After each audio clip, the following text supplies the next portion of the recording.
Hello and welcome. It's been quite a while since I made a video. I have been traveling extensively for work, and when I do get home it's either late or I've got so much stuff to catch up on and I am just so wiped out. I just didn't have the ambition to make a video. Then I came home a month ago and turned on my computer that I use for editing, and it wouldn't boot. It had been giving me intermittent problems for a while, and it just packed it in completely. It won't even come up in BIOS. So I bought another new computer, and when it arrived, brought it in the house, hooked it up. It didn't work. Brand new Hewlett Packard. Sent that back and told them to eat it. The one that died on me was a Hewlett Packard as well, and my laptop was a Hewlett Packard. I'll never buy another Hewlett Packard computer. So we sent that back and we bought one of Dell's flagship units. That's up and running, so now I can do some editing. But first of all, I want to unbox this. I needed a new radio for the car. My Grand Marquis, after 22 years, a seal let go on the torque converter and it emptied the transmission fluid all over the driveway.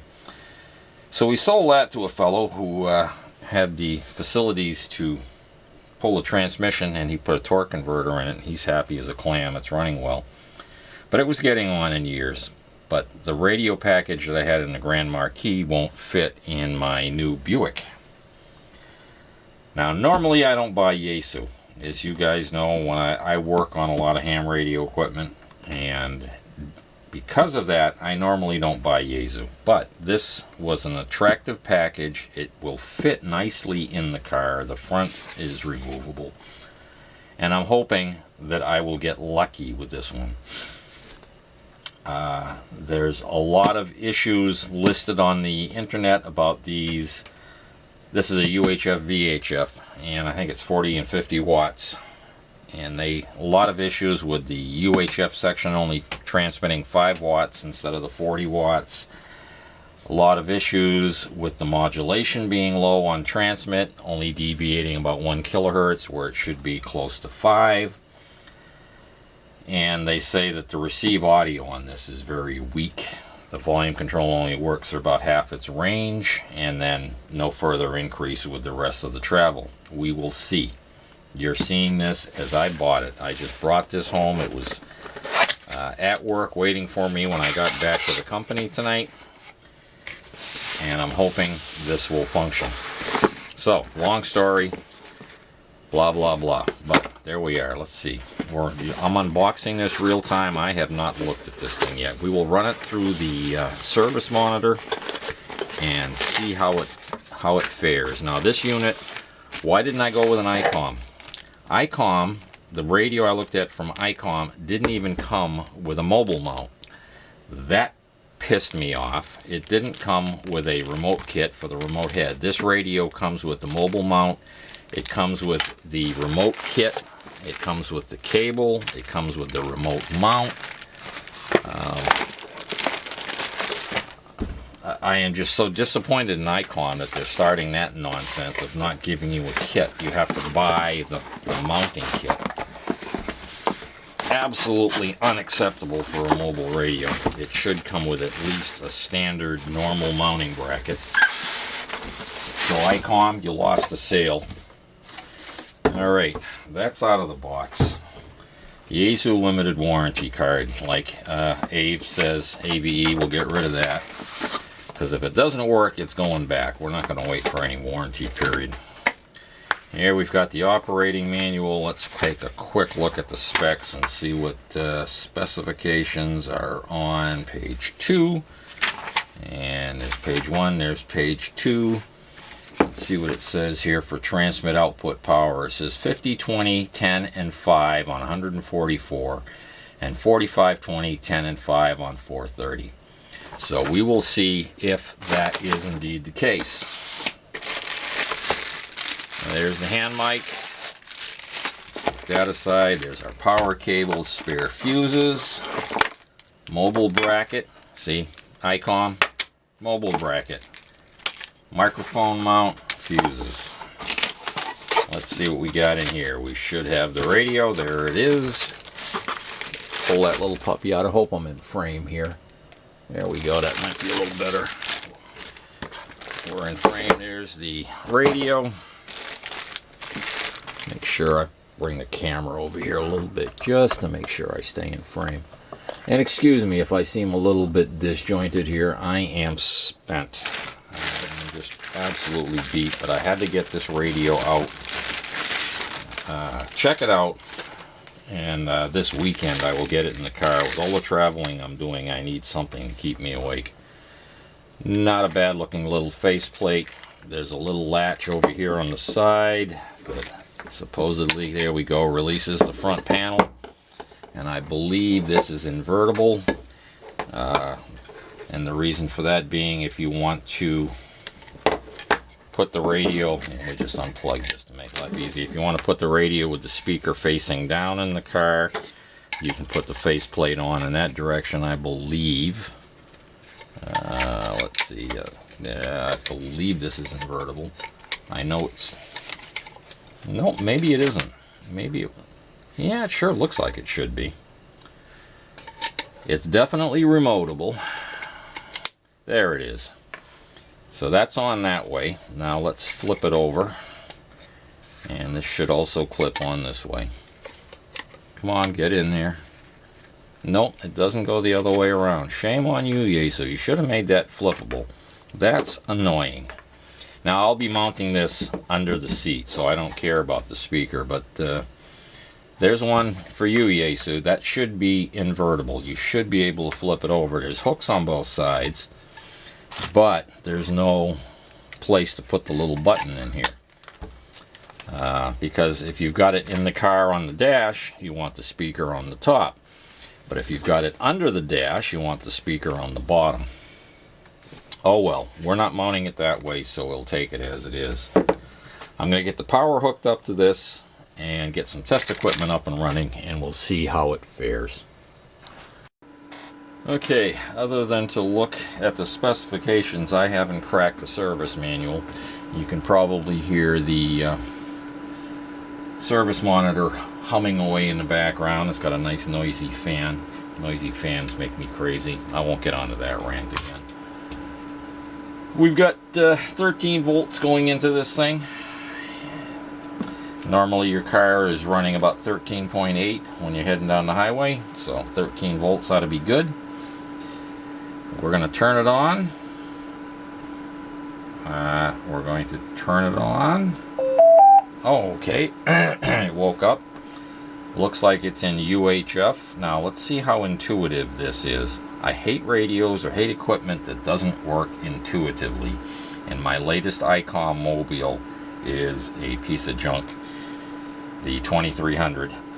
The radio itself is fine, but without the book and sitting there studying it for 20 minutes every time I go to do something, I can't do a thing with it.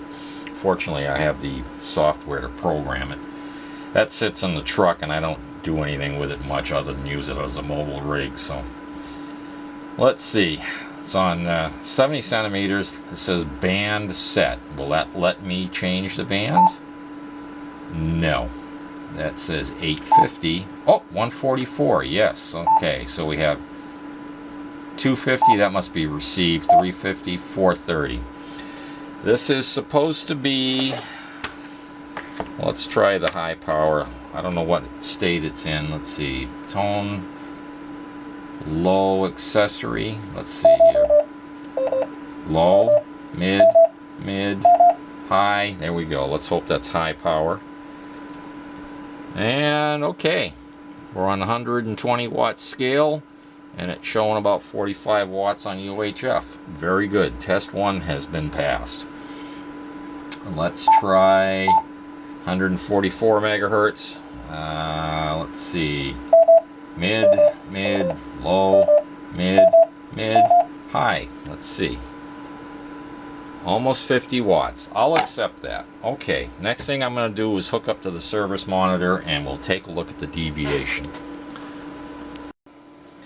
Okay, the radio is powered up again, and we are connected to the service monitor up here. and I'm just going to do a key down at 144 megahertz, and it's telling me it's 47 watts. That's reasonable. This has a built-in 100-watt dummy load, by the way, so I can go directly into it with the radio. Very handy to have. Now, what I'm about to do is not the right way to do this, but everybody says that some of the, or not everybody, there's a lot of people claiming these won't deviate or give you more than 1 kilohertz deviation, and the audio is extremely bad. So I'm just going to talk into it. 5. Hello, 1, 2, 3, 4, 5. Okay, I'm seeing about, jumping around up there, but I'm seeing about 4.2 to 4.5 kilohertz. That should be fine for normal speech. And we'll go here to the 430 megahertz band, and we'll change the frequency to 430 megahertz. And let's see what we got.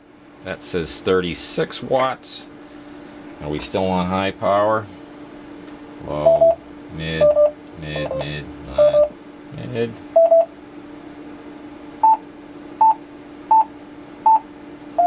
There we go.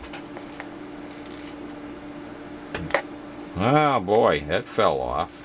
Or did I hit the wrong button again? Still getting used to it, guys. Give me a break here. Okay, that says high power. Oh, there we go, 36 watts. That's close enough to 40.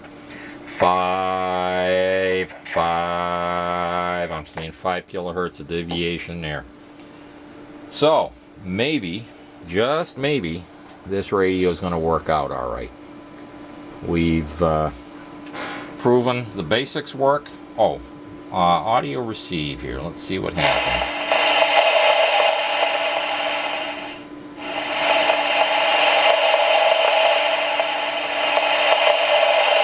Okay, the volume seems to increase all the way to the end. So this radio doesn't exhibit that problem either. Now there is an external speaker jack. I will be using an external speaker on this. The data port's in the back to program it. I've got the programming cable and the software. I won't bore you to death with that. It looks like we've got some memory functions, 1, 2, 3, 4, 5. I'm guessing that's what that is. I have no idea. I haven't read the book yet.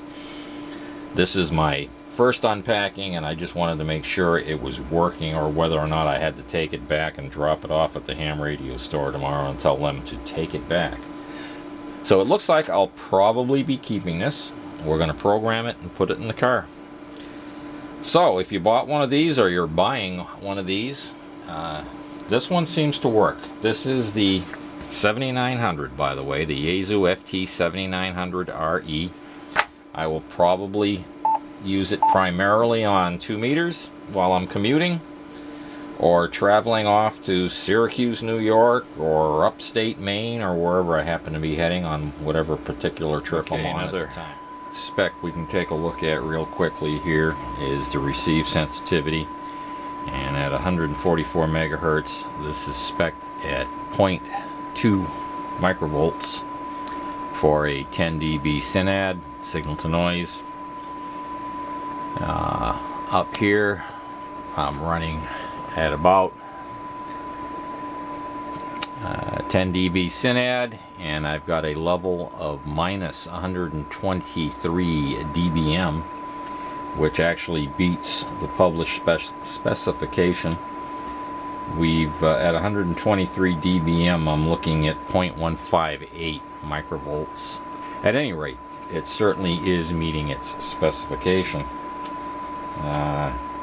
We have the same at 430, so let's change that to 430 and see what we get.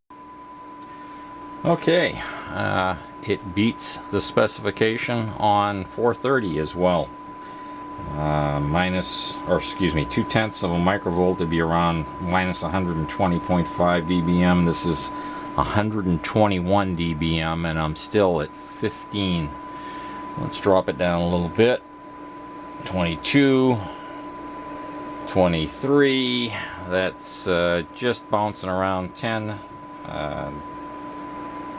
dB of synad, and minus 123, heck, we're down to 0.15 microvolts. So Very good. The receiver is meeting specifications. I had a bad jumper. You may have noticed I've changed the coax here. I had an awful lot of noise and it was scratchy as the dickens, and the 432 numbers weren't looking very good. I went to a better jumper, better piece of coax here.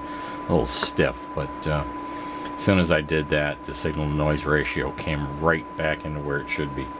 So the radio is meeting specifications on receive. That's looking pretty good.